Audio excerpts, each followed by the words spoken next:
আল্লাহ রাব্বুল আলামিন বলেন, আম লাহুম আলিহাতুন তামনাউহুম মিন দুনিনা লা ইস্তাতিউনা নাসরা আনফুসিহিম ওয়ালা হুম মিন্না ইউসহাবুন। আল্লাহ রাব্বুল আলামিন ৪৩ নম্বর আয়াতে বলেন, তবে কি আমি ব্যতীত তাদের এমন দেবদেবী আছে যারা তাদেরকে রক্ষা করবে? তারা তো নিজেদেরই সাহায্য করতে সক্ষম নয় এবং তারা আমার মোকাবেলায় সাহায্যকারীও পাবে না। সুবহানাল্লাহ। এখানে আল্লাহ তাআলা কি বোঝাতে চাইলেন তাদেরকে?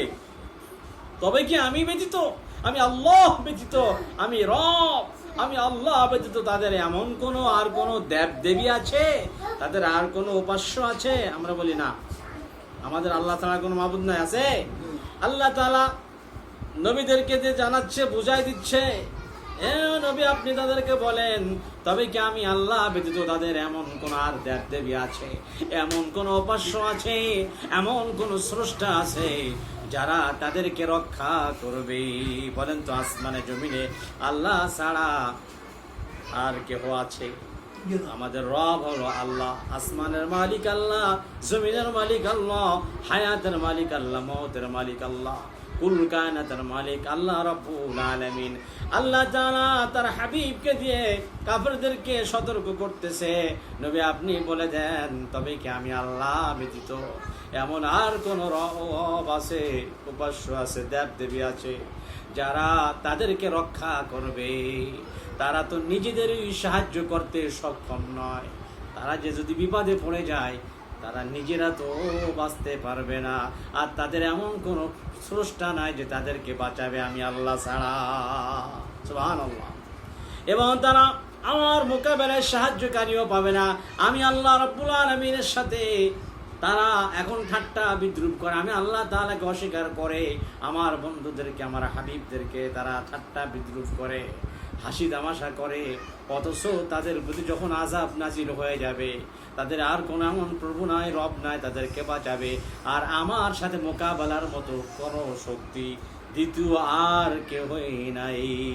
সমস্ত শক্তির আধার, সমস্ত শক্তির ক্ষমতার মালিক হলো আল্লাহ তাআলা। ইন্নাল্লাহা আলা কুল্লি শাইইন কাদির। আল্লাহ তাআলা বলতেছেন যে আমার মোকাবেলায় তারা কোনো সাহায্যকারীও পাবে না। সুবহানাল্লাহ। কেউ পেরেছে? নমরুদ সাহায্যকারী, নমরুদের কোনো সহযোগিতা ছিল বাঁচার জন্য আল্লাহর কাছ থেকে? যে আল্লাহ সাথে তারা শিরিক করেছে, আল্লাহর সঙ্গে নাফরমানি করেছে, তারা নমরুদ বলেছিল আল্লাহকে মারবে, নাউজুবিল্লাহ। এভাবে তীর নিক্ষেপ করলো, আল্লাহ কয় মৃত্যু হাসে দিছে।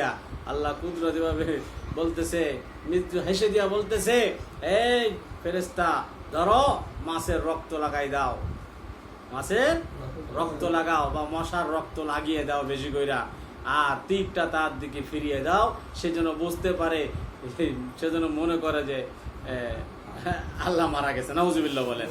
আর সত্যি সত্যি তীর যেমন আসলো, রক্ত দেখে কয় কি, দেখো আল্লাহ মারা গেছে। নাউজুবিল্লাহ। শক্তি আছে কারোর? আল্লাহ হেসে দিয়ে বললেন, আমি ঠিকই আমার জায়গায় আছি, তোর অবস্থা ধূলিসাৎ হয়ে যাবে, তোকে কেউ বাঁচাতে পারবে না, তোকে আমি আল্লাহ তাআলা ল্যাংড়া মশা দিয়া শায়েস্তা করব। সুবহানাল্লাহ। নমরুদ বাঁচতে পারে নাই, ফিরআউন বাঁচতে পারে নাই, আল্লাহর সাথে নাফরমানি করে। পেরেছে? ইত্যাদি। যারা এরকম আল্লাহর সাথে নাফরমানি করেছে, তাদেরকে আল্লাহ তাআলা শায়েস্তা করেছেন, কেউ বাঁচাতে পারে নাই। এখানে আল্লাহ তাআলা বলতেছে যে আমার সাথে মোকাবেলা করার মতো আর কোনো সাহায্যকারীও তারা পাবে না, একমাত্র আমি আল্লাহ রাব্বুল আলামিনের ইবাদত করো। সুতরাং তোমরা আমার সঙ্গে যতই তোমরা চালাকি করো, কোনো কাজে আসবে না।